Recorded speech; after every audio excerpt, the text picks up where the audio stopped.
What an honor it is to be here tonight on the launch of Awaken Church and to have been a part of helping the church expand the vision of Awaken. My prayer for you tonight is that you would awaken to a vision and to a purpose that's bigger than the one that you came in with, bigger than the one you've ever had before. So Father God, I pray that you would open our eyes, open our hearts, open our ears, and open our minds to all that you have for us to see, hear, be, and do tonight, God. I pray that you would rock our worlds in the next 25 minutes and that you would leave us unaccountably changed for the better in Jesus' name. Oh, you guys may be seated. Thank you. It's such an honor to be on this stage, and I want to honor Pastor Jurgen and Leanne and the role that they played in my life, and the role that they played in this church, that this is a house of transformation, that they laid down their lives, and in laying down their lives, all of that has been multiplied through thousands and thousands of people around the world, and their blood, sweat, and tears in this podium and on this stage. And thank you so much to Becky and to John for pouring into me, into my family, for being the mother and father of this campus. It's such a joy and an honor to have grown up in this house. When I came here, I had a vision. You know, I had gotten saved 5 years before I came here, but I came to this church on my second date with my beautiful wife. And I had a vision that God had taken me, he'd taken me out of so much and had worked so hard on transforming all of the dysfunction in my life that by the time I got here, I was pretty functional. Like a lot of the stuff that had been, like all of the things that had been on me for so long, God had done this miraculous work in my life. But I was at like the doorway of really stepping into life on purpose and really stepping into the next stage of vision. And you know, when it's so cool that I get to preach this week, but it's also been this crazy season of busyness of getting all of this stuff done. Like normally like a rebranding like this takes like a year or so. But the whole thing was done in 2 months because there's such an incredible team at this church. And I just really want to honor Paul and Faith and Ernest and everybody else. You guys turn up on Sunday and see this church that's incredible and put together, but you don't see the hundreds and hundreds of people that are working tirelessly every day of the week to make Sunday happen, to bring the vision of this church to life. And it's awesome to be able to be a part of this family in here, to be feel like a part of like a team that's really doing something and taking the world by storm. And it's such a cool thing to be a part of, but it's also really cool how God shows up and how vision will keep you through the grind. Because there's also like a part of life that's grinding it out. And I thought when I first got saved that everything was gonna be just this like mountaintop moment. But how many of you guys have actually been to the top of a mountain? Probably like a good number of you, right? Have you guys noticed what grows on the top of a mountain? I think I have a picture. There's nothing that grows on the top of the mountain. Mountains are great for vision, but there's not that many cities that are built at the tops of mountains. People aren't meant to live on the top of the mountain. The air is really thin on the top of the mountain. It's hard to breathe on the top of the mountain for a long time. If you live like at the top of the mountain, like the people in the Andes, your chests get really big and weird. And people that live at the top of mountains get a little weird. And I think sometimes, just even as Christians, just being fully honest, there's this like desire to get out of the valley. But I gotta tell you that valleys are where life thrives. And I gotta tell you too that as Christians, in the Old Testament, God met people up on the mountain. But the beautiful thing about what Jesus did is that he came down in the valley so he could always be with us. And if you look at that valley is thriving. You know what causes valleys to happen are rivers. Rivers come from above. Water flows through a valley. A valley is born and life springs up. Life happens in the valley. And I'm not saying the mountaintop is not a good place to go sometimes, but it's not where we're meant to live. There's a practical purpose to what we're doing. Dry valleys are dysfunctional. The thing that's supposed to be flowing into the valley has stopped and the valley's become dry. And I actually found myself in a dry valley a little while after coming to this church. And I will tell you that the last 5 years of my life, my 5th year anniversary of coming to this church was last week. I came on the second date with my wife. We dated for 5 months. Then we got engaged. 5 months later, we were married. 1 month into our marriage, we got pregnant with my daughter. When my daughter was 11 months old, we got pregnant with my son. So 5 years, 6 years, 6 years, sorry. In 6 years, we just celebrated our 5-year anniversary, but it's my 6th anniversary here at this church. So this is my 7th Vision Sunday. But in 5 years of life, really in 4 years of life, I went to from being single, fly by the seat of my pants bachelor, only having to answer to myself, to being the sole breadwinner for a growing family. I had a vision on my second date with my wife. A lot of the dysfunction from my past had been dealt with, and I had a vision for the future. I wanted to be married. I wanted to be a father. I had gotten over all of those things that I had agreed with in the past that had disqualified me from ever stepping into that role. I had a vision when I stepped into the relationship with the woman that would become my wife, but my vision stopped at getting married and having a family.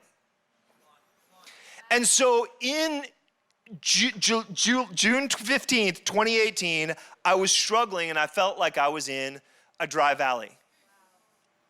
And I called up my friend Matt Hubbard, who I've been friends with for a while, who I've been in community with for a while from before he was the pastor at North Campus. And I called Matt up and I said, I thought I needed some help getting organized in my finances. Because I just felt like what I was bringing in, it just didn't seem like it was like enough. And I'm like, we're doing well. We live near the beach. We've got a beautiful family. We never go hungry. We have more than enough to share. We give to the church and we do other stuff, but it just felt like, something is blocked. And I went out to lunch with him, and he said, he brought a notebook with him and he handed me a pad of paper and a pen and he said, will you write down the 10 most important things in your life? And I said, okay. So top of the list, my relationship with God. I had to check the Christian box by putting him at the top of my list. Because in full transparency, I wasn't feeling close to God. And I hadn't felt really close to him for a little while. Second on the list, my relationship with my wife, and absolutely that was right there. And third on the list, my relationships with Ella and Jack, our 2 kids. And then fourth on the list, and everything down, were these things that weren't things, like important things in my life, leaving a legacy, making a difference in people's lives, being able to provide for more than just myself. And then at the end of the list, number 10 was living inspired. So Matt said, we're gonna do this little exercise. give me your list, and I'm going to ask you about the things on the list and say, compare like apples to apples. If you could have one of these two things and never see or have or experience the other again, which would you choose? And we'll figure out what's really most important. Let's start off at the top. Jenny or the kids? And I'm like, Jenny or the kids? I'm done with your game.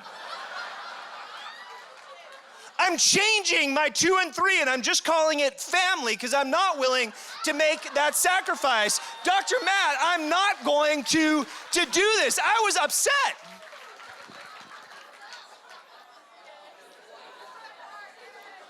And I'm starting to think, this game is stupid.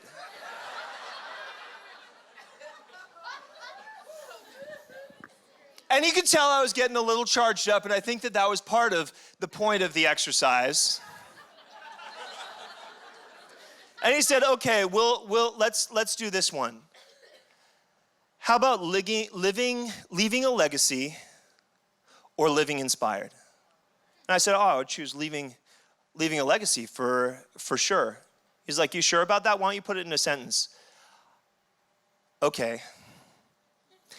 If I had to choose between leaving a legacy and living inspired, and I could never have the one that I don't choose again, I would choose leaving a legacy.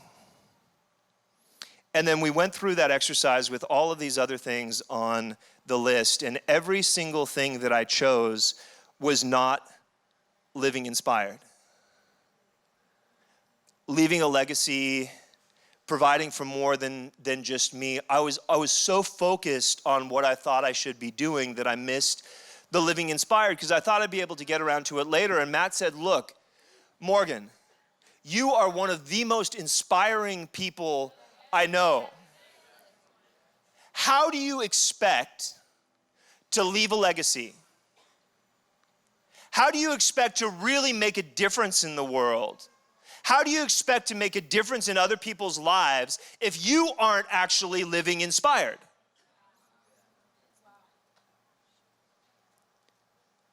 I used to be able to rely on you for vision, but you've grown dull. You've kind of become boring.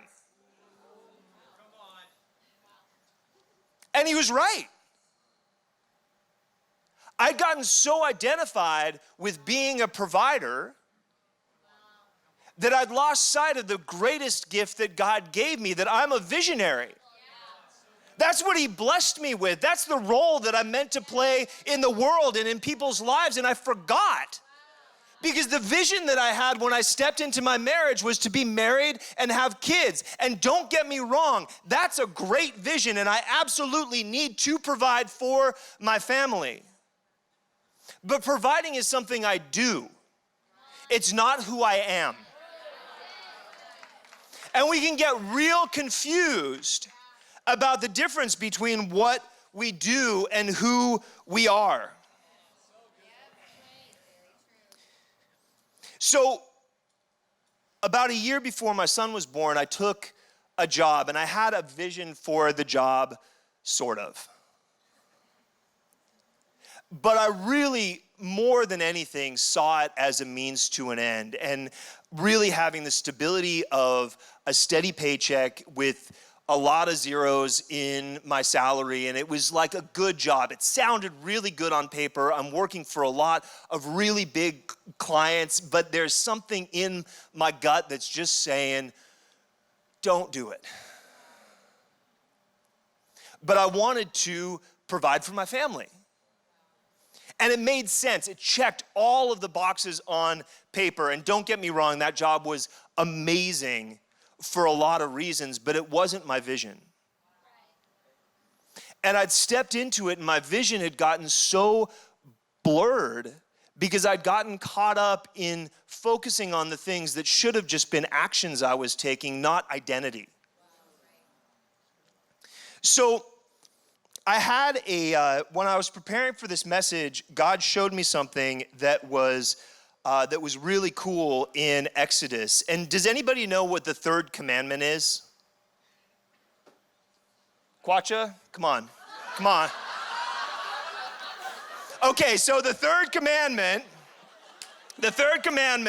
is you shall not take the name of the Lord your God in vain.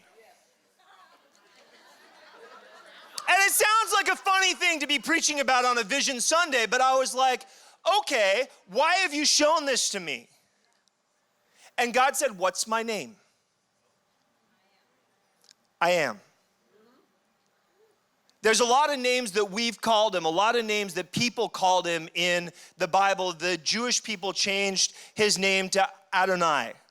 We also call him Elohim, and there's all of the Jehovah Jireh, Jehovah Rapha, and everything else. But the name that God gave himself, when Moses asked, hey, what's your name? He said, I am. So I'm like, okay, what does the word vain mean? And I love words. They're so powerful. And I had this thought, what does it mean to take a name in vain? What does vain mean? And it means empty, without substance, devoid of real meaning.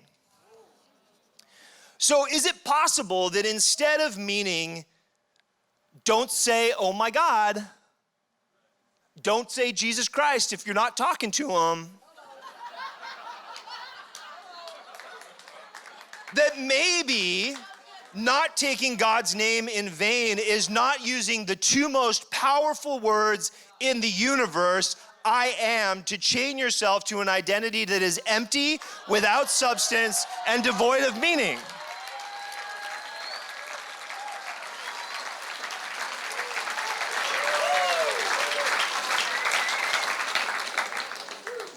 So that was a big aha moment in my life. Because I am is so powerful, and in our language, we use I am so loosely. We say like, I am tired and I am hungry. In other languages, they say, I have hunger, I have thirst. You know, you could just watch what you say I am about. Even saying like, I am sick. It's like, no, you're not, you have a cold. You've got like, it used to bother me when Matt's like, don't say you're sick, just say you're expressing symptoms. And I'm like, but it's powerful. Saying I am can really chain you, especially if you keep saying I am about things that are less than I am a child of God. I have the DNA of heaven in me. That's freaking crazy. You're more than just these little identities that are vain, that are lacking substance, that are lacking meaning. And there's some of us, myself included, that have been able to get away from the identities that were put on us as children or maybe into young adulthood, that God's broken those chains. But we've gotten into these identities that are less than what his vision is for our lives, where we become identified by our jobs, identified by the things that we do. Those are tactical. Those are not your identity. You are more than what you do. You are more than what you've chained yourself to. So there's two things that I want to talk about tonight, and I'll just tell you that the name of this message is the inspiration prescription. So my first point is the power of God unlocks vision, that I have to have a relationship with God, and through that relationship, I get to have a relationship with myself, like my real self, like the one that he created. Do you realize that each of you are a missing piece in God's puzzle? Have you ever made a puzzle and then like had one missing piece? It's so frustrating because you can't finish the puzzle. And God has a plan and a purpose for the world. He has a plan and a purpose for your life, that you are the only piece that fits into that purpose. He doesn't be like, okay, well, I guess that one, I'm just gonna make another one just like him because he didn't, It just goes empty and it's sad. Because I know that when I've stepped into vision, when I've stepped into purpose, that God's not just transformed my life, he actually gets to transform other people's lives. I get to actually become a part of something bigger than just me. So my first point is you've got to have, the power of God unlocks vision. I have to have a relationship with God. In order to be inspired, in order to have inspiration, all inspiration comes from God. You know, inspiration and respiration have the same root. And inspiration literally means the outworking of an indwelling spirit. I can't be inspired if I don't have God's Spirit in me. And you know, when Adam came alive, God breathed out, Adam breathed in, and then Adam breathed out. And that's the way this is supposed to work. We've been breathing ever since then. That you don't just breathe in and then hold your breath. It's not like God breathes his life on you, gives his vision to you, and then you just hold on to it. You're meant to breathe out. And when you breathe out, life comes into the world. It's such a beautiful thing that happens in that. So I have God in my life, and if I have God in my life, I'm going to have real vision. And I can't take another person's vision. I can't try to copy. And if you look at other people that are just, that you're like, God, I want to be like them. God didn't create them. He didn't create you to be like them. Copying is just a waste of your purpose, your vision. So Jeremiah warns us in Jeremiah 23:16, don't listen to what the false prophets are prophesying to you. They speak visions from their own mind, not from the mouth of the Lord. And if I'm not connecting with God, there's something blocking with me from him. It's going to block my vision. When Christ sent out the disciples, he told them to wait. He told them to wait in Jerusalem until the Holy Spirit came to them so that they would be filled with power when they went out. He didn't want them going out by themselves, and he didn't want them going out with their own ideas about what they were supposed to be doing. He wanted to fill them with power so they could go out. And I love that we're a vision church, that it's like, don't just wait and see God move. I was so worried when I became a Christian that I was going to become boring. That life was just going to be so vanilla, that it was going like all of the things that made me cool were going to go away. What I found is what God has taken away are the things that weren't really who I was, and he's been able to make me more me than I've ever been before. It's the most amazing thing. So if I'm not feeling God, if I'm not experiencing God, hearing from him, sometimes it's because there are things in my life that are blocking me from him. A habit or indulgence that I won't give up, a person I won't forgive, a wrong relationship in my life that I won't give up, a restitution I won't make, or something that God's already told me to do that I haven't obeyed. Those things will block vision. And if you haven't listened to the first thing God says, he's not going to keep talking. And I got to tell you that because a couple of years ago, God gave me a vision for a book, but I was blocked. I was focused on like, I need to grind this out. I need to figure this out. So I was like trying to write a book on my own power. Nothing was happening. But everything else was getting blocked in my life, and I'm not experiencing the breakthrough that I'm used to experiencing from God. And so I had this conversation with Matt, and I went on a fast, and it unlocked that experience. And I went back, and the book, as I just started writing, the book started to flow. And as I finished the book, God gave me new vision.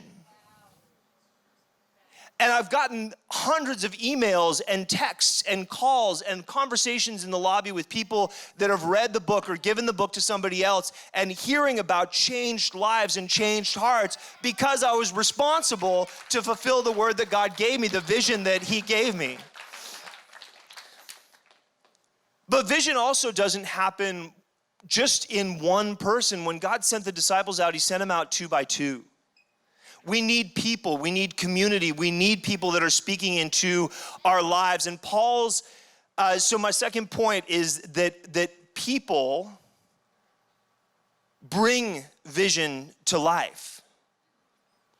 that people really get vision to come alive, that if you've been given a really big vision and you need to partner with people, you need people in your life that are going to hold you accountable, ones that are going to tell you when to hold back and when to go, and ones that you're going to be able to take along for the ride and bring them up with you. And Paul models this so beautifully in his relationships in the Bible. When Paul first got saved, he had an encounter with God, and God came to him and he was transformed, and he went looking for other disciples that he could hang out with. He met Barnabas. Barnabas brought him to the apostles. He brought him to the heads of the church in Jerusalem. They were a little skeptical. Paul had just been persecuting Christians. But Barnabas believed in him and he kept pouring into him. A few years later, Barnabas called him out of where he was and asked him to help him go plant a church. They went and planted a church together, and the relationship was reciprocal. Barnabas was pouring into him, but Paul was a new believer, full of fire, so excited for God. So Barnabas's faith was getting stoked. And a little while later, they do all of this stuff, plant churches, go out, change lives. It's amazing.